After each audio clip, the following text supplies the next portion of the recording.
दोस्तों, एक बार की बात है। एक छोटा सा राज्य था।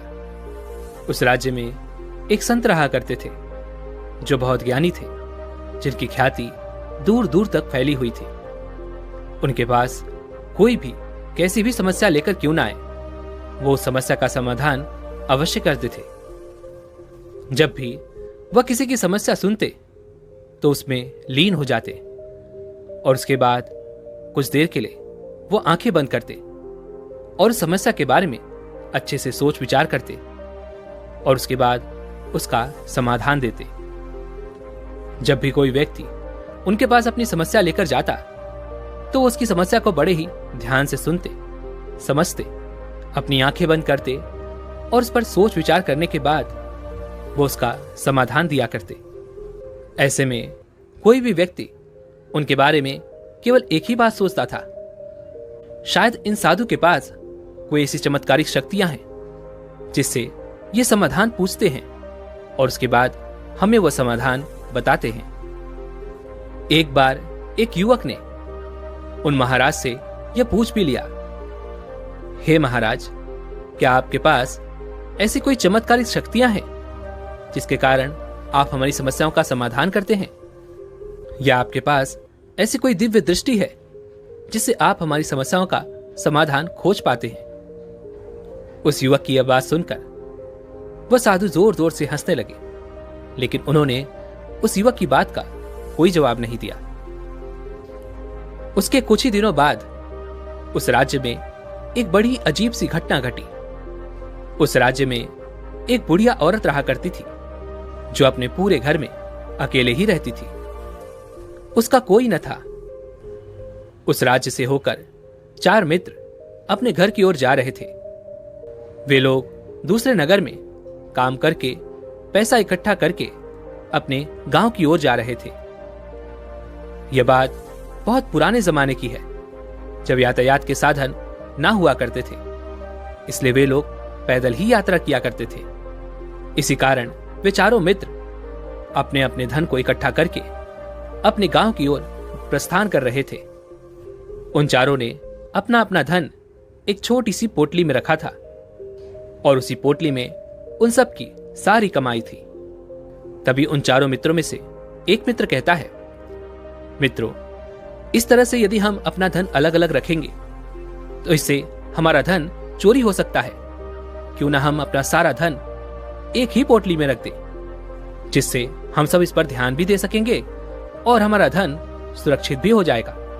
और जब हम अपने गांव पहुंच जाएंगे तो हम वहां पर अपना अपना हिस्सा इसमें से ले लेंगे। उन तीनों मित्रों ने उस युवक की बात मान ली और वे सभी मिलकर अपना धन एक ही पोटली में रख देते हैं और वे सभी मिलकर अपने गांव की ओर आगे बढ़ते हैं। चलते चलते काफी समय बीत चुका था और अब रात्रि होने वाली थी। तभी आगे चलकर रास्ते में उन्हें एक घर दिखाई दिया जहां पर एक बूढ़ी औरत रहा करती थी। रात्रि का समय भी हो चुका था और उन चारों मित्रों को रात रुकने के लिए कोई न कोई जगह की आवश्यकता भी थी। ऐसे में उन चारों ने मिलकर यह योजना बनाई कि वे लोग आज रात इसी घर में ठहरेंगे। इसलिए वे चारों लोग उस घर की ओर आगे बढ़ते हैं। उस घर का दरवाजा खटखटाते हैं। तभी सामने से एक बूढ़ी औरत दरवाजा खोलती है और उन चारों मित्रों में से एक मित्र हाथ जोड़कर उस बूढ़ी औरत से कहता है, माता जी, हम अपने गांव की ओर जा रहे थे, लेकिन यहां रास्ते में ही रात हो गई और अब हम इतनी रात में सफर नहीं कर सकते।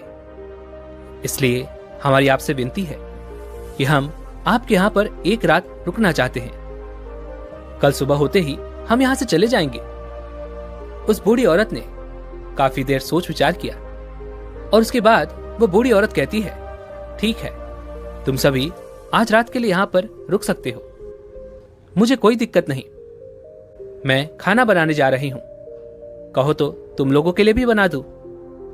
उन चारों ने सहमति जताते हुए कहा, हाँ बिल्कुल। उसके बाद उन चारों मित्रों ने वह धन की पोटली उस बूढ़ी औरत को थमा दी और कहा, माताजी, इस पोटली में हमारे साल भर की कमाई है हम चारों ने अब तक का अपना सारा कमाया हुआ धन इसी पोटली में रखा है और अब हम इसे आपको सौंपते हैं, क्योंकि यह हम चारों से ज्यादा आपके पास सुरक्षित होगा।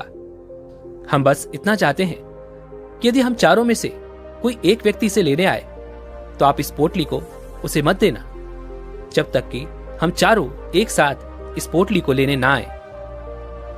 तभी वो बूढ़ी औरत कहती है, ठीक है बेटा, यदि तुम चारों एक साथ आओगे तभी मैं इस पोटली को आपको सौंपूंगी।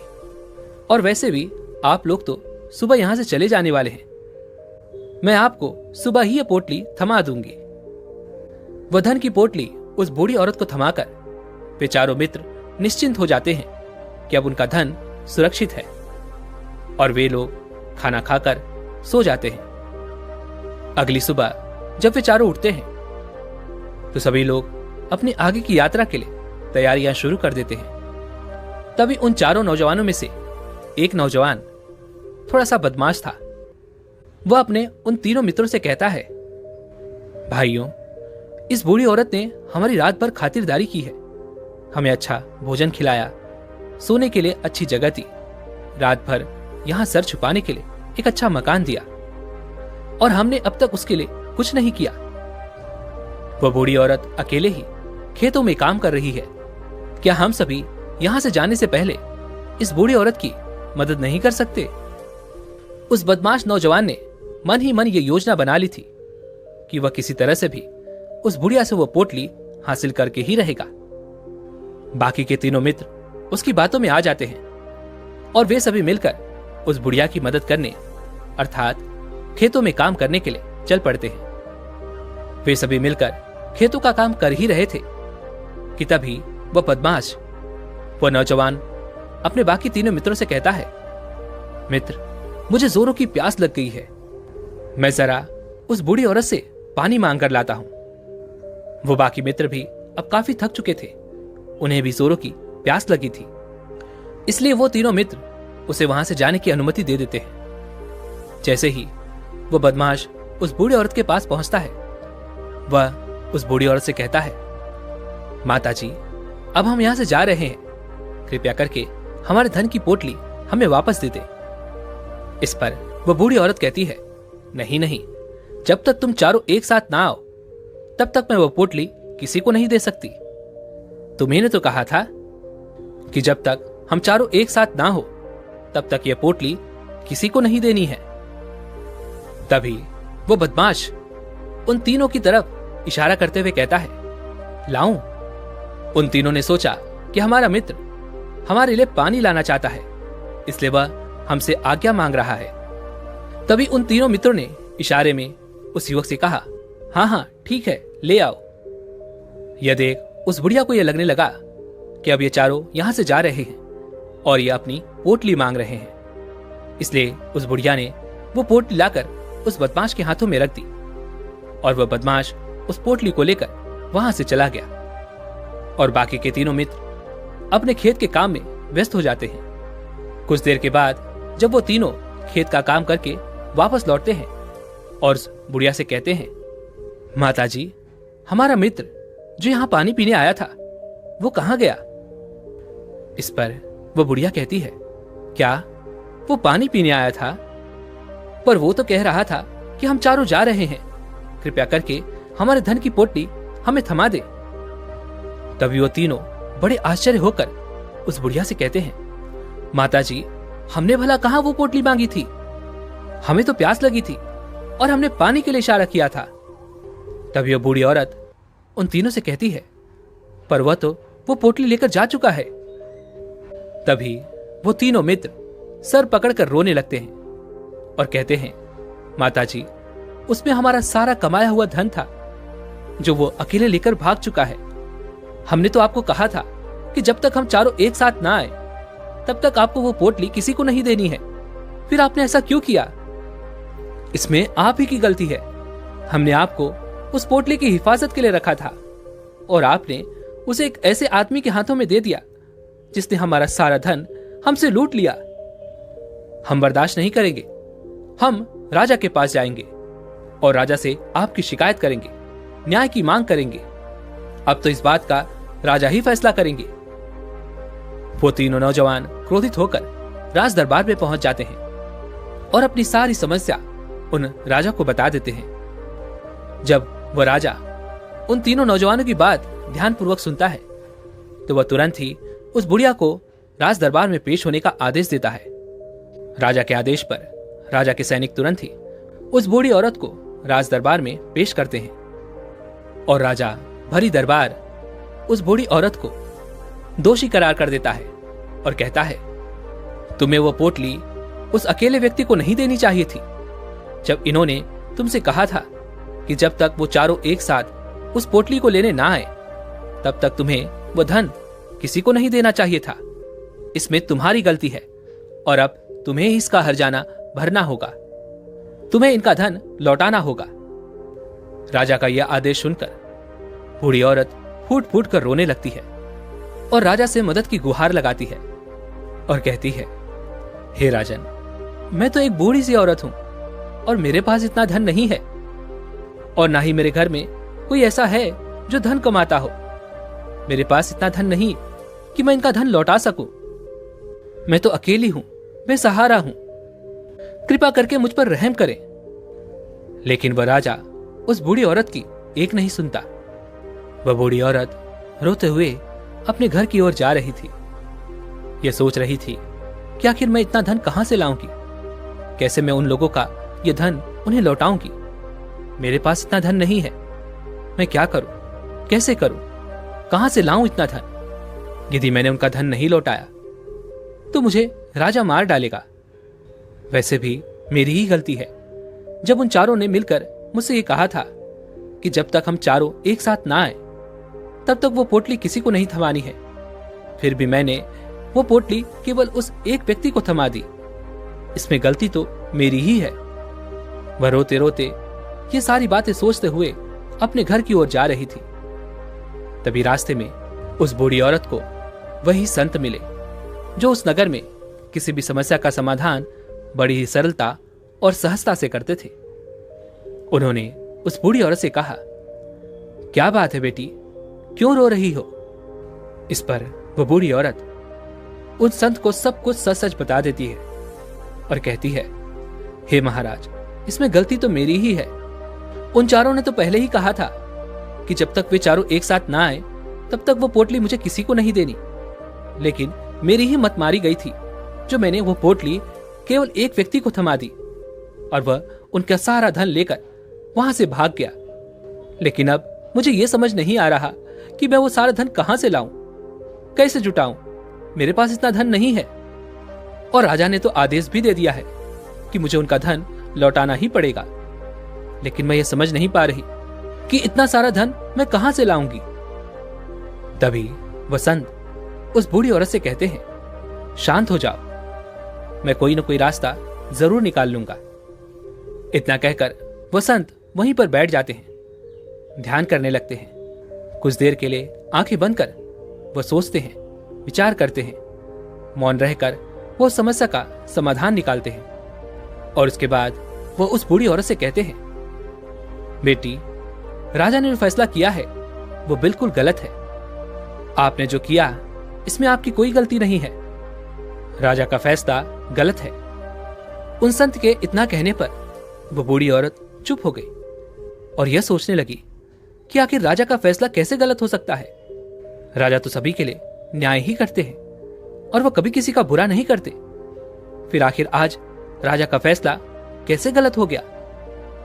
उन संत और उस बुढ़िया की बातें आसपास के खड़े लोग सभी लोग सुन रहे थे और वे लोग भी बड़े अचरज में थे कि आखिर राजा का फैसला कैसे गलत हो सकता है।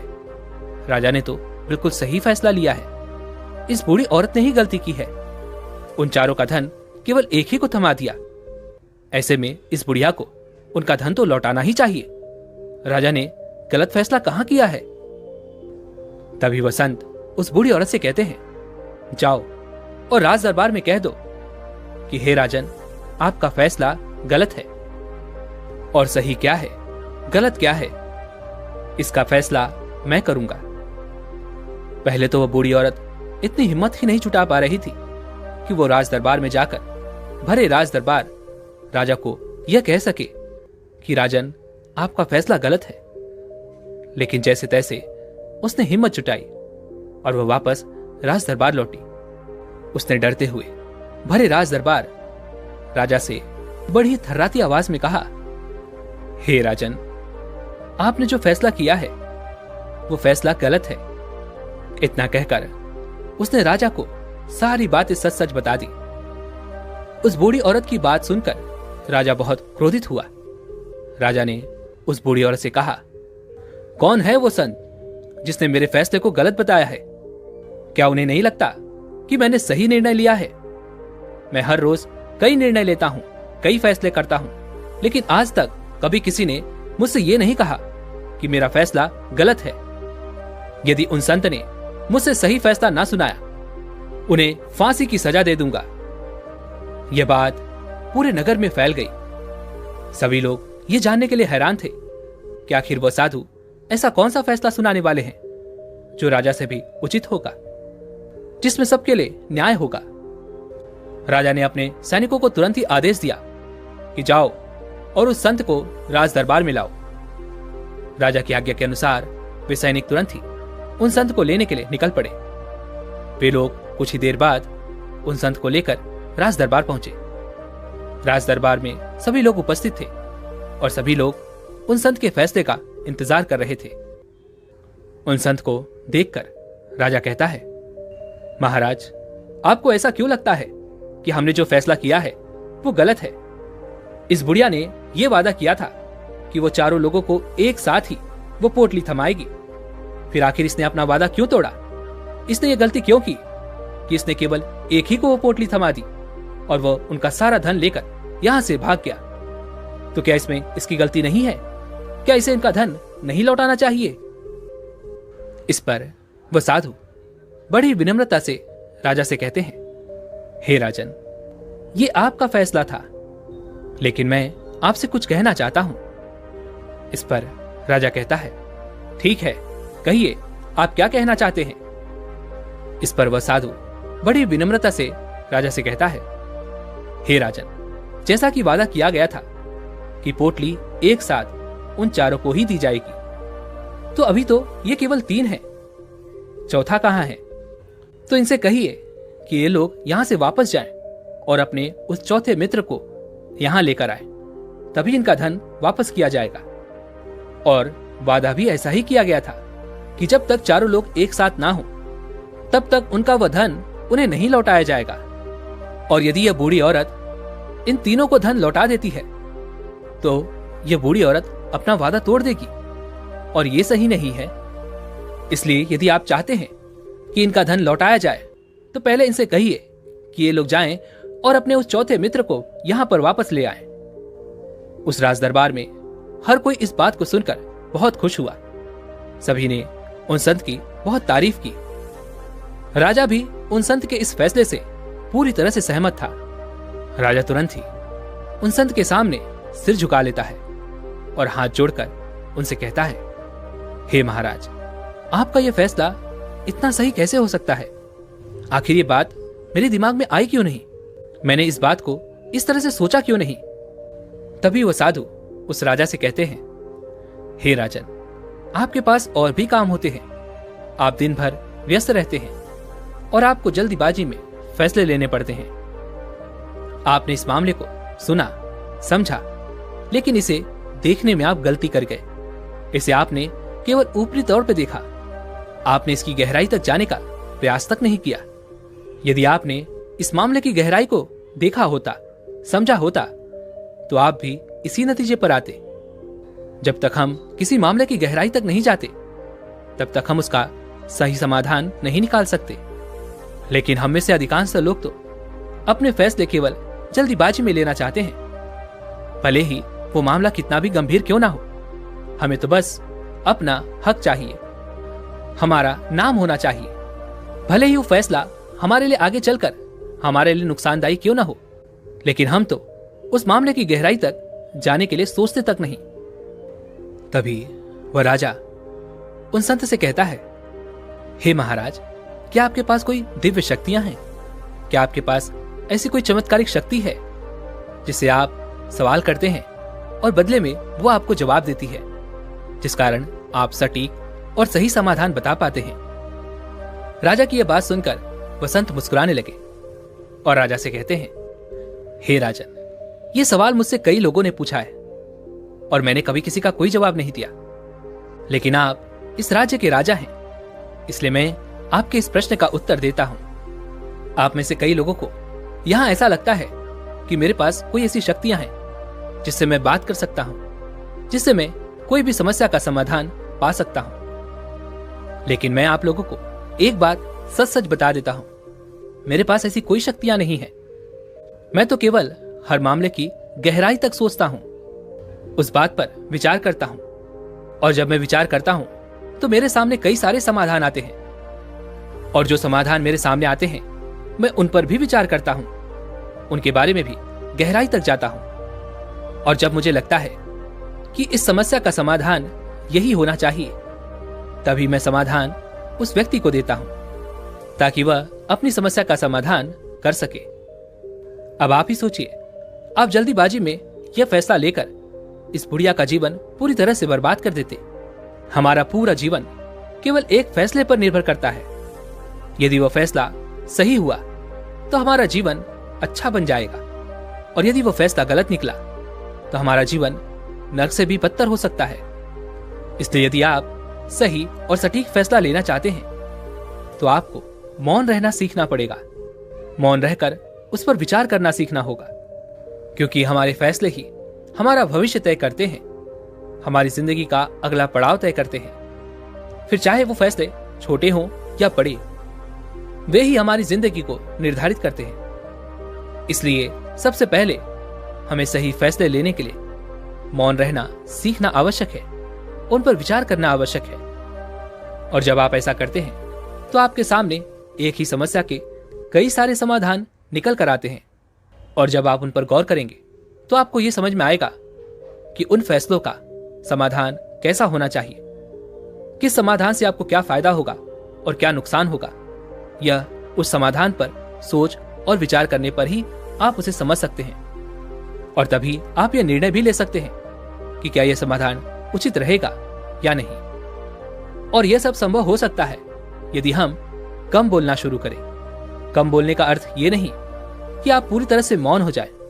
इसका अर्थ यह है कि आप भीतर से शांत हो जाएं, और जब आप भीतर से शांत होने लगते हैं तो आपका मन स्पष्ट होने लगता है, साफ होने लगता है, और आप किसी भी चीज पर सोच विचार कर सकते हैं। और जब आप भीतर से शांत होने लगते हैं तो आप ऊपर से भी कम बोलते हैं, और जब आप धीरे धीरे कम बोलने के आदी हो जाते हैं तो आप साफ और स्पष्ट तौर पर सोच और समझ पाते हैं।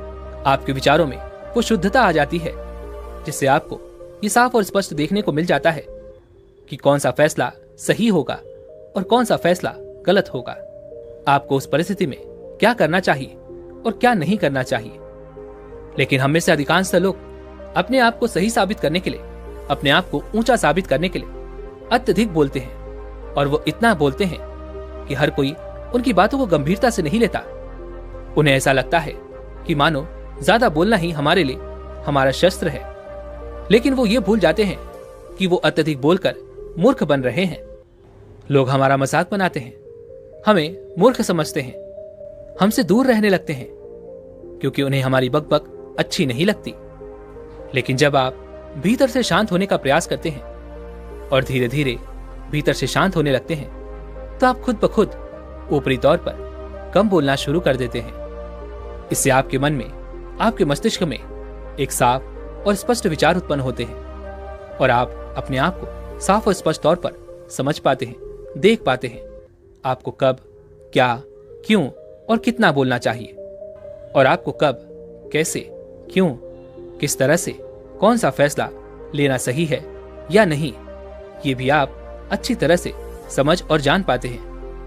जब आप कम बोलना शुरू करते हैं तब आप अपने आप को बहुत अच्छी तरह से समझना शुरू कर देते हैं, अपने आप पर अच्छी तरह से विचार करना शुरू कर देते हैं। तब आपको ये बात भी बहुत अच्छी तरह से समझ में आने लगती है कि जो हम बेकार की बकबक करते हैं उसमें हमारे शरीर की बेवजह ही कितनी सारी ऊर्जा यूं ही व्यर्थ हो जाती है, नष्ट हो जाती है। जिसे हम चाहें तो किसी जरूरी काम में लगा सकते हैं, फैसले लेने में लगा सकते हैं, जिससे हम तनाव मुक्त रह सकते हैं और हमें अच्छी नींद भी आ सकती है। और यदि आप इसी प्रकार सोच और विचार कर फैसले लेना शुरू करते हैं तो आपका मस्तिष्क भी अच्छी तरह से काम करने लगता है और आपका मस्तिष्क पहले से भी ज्यादा शक्तिशाली हो जाता है। और इसका एक बहुत अच्छा उदाहरण भी आपको मैं बताना चाहूंगा। जब आप स्कूल में पढ़ते थे या फिर आज भी आप पढ़ रहे हो तो आपने देखा होगा कि जो बच्चे होनहार होते हैं, होशियार होते हैं, वे लोग बहुत कम बातें करते हैं और अपना समय सही चीजों में लगाते हैं। वह अधिकांशतः अपना समय मौन होकर ही बिताते हैं। इसी वजह से वो पढ़ाई करने में बहुत तेज होते हैं। वो जो कुछ भी पढ़ना चाहते हैं वो उसे याद कर ले जाते हैं। लेकिन वहीं पर दूसरी तरफ जो लोग बहुत अधिक बोलते हैं, यदि आप उन्हें पूरे 24 घंटे भी दे दें तो भी वह उस तरह से उन चीजों को याद नहीं रख सकते जिस तरह से वो मौन रखने वाले बच्चे उन बातों को याद कर लेते हैं। और महान चाणक्य ने भी यही कहा है कि जो व्यक्ति ये समझ जाता है कि उसे कब, कहां और कितना बोलना चाहिए, उस व्यक्ति को सफल होने से कोई नहीं रोक सकता। और आप इतिहास उठाकर देख सकते हैं, आज तक जो भी लोग महान हैं, जो लोग भी सक्सेसफुल बने हैं, उन लोगों की आदत बहुत कम बोलने की है। उनका पूरा ध्यान केवल अपने लक्ष्य पर होता है और अपना पूरा समय वो अपने लक्ष्य को पाने में ही लगा देते हैं। इसलिए आपको भी यह आदत अपने जीवन में उतारनी चाहिए। और कम बोलने का अर्थ ये नहीं कि आप ऊपर से कम बोलें, बल्कि आप भीतर से कम बोलिए, भीतर से शांत रहिए। यदि आप रोज इसका अभ्यास करते हैं तो केवल कुछ दिनों में ही इससे होने वाले लाभ आपको आपके सामने नजर आने लगेंगे। दोस्तों, उम्मीद है कि आपने आज की इस वीडियो से जरूर कुछ न कुछ सीखा होगा। तो इस वीडियो को लाइक और अपने दोस्तों के साथ शेयर करना ना भूलें और हमें ऐसे ही सपोर्ट करने के लिए चैनल को सब्सक्राइब और घंटी बटन को जरूर दबा दें। तो चलिए मिलते हैं इसी और वीडियो में। तब तक के लिए अपना ख्याल रखें। धन्यवाद।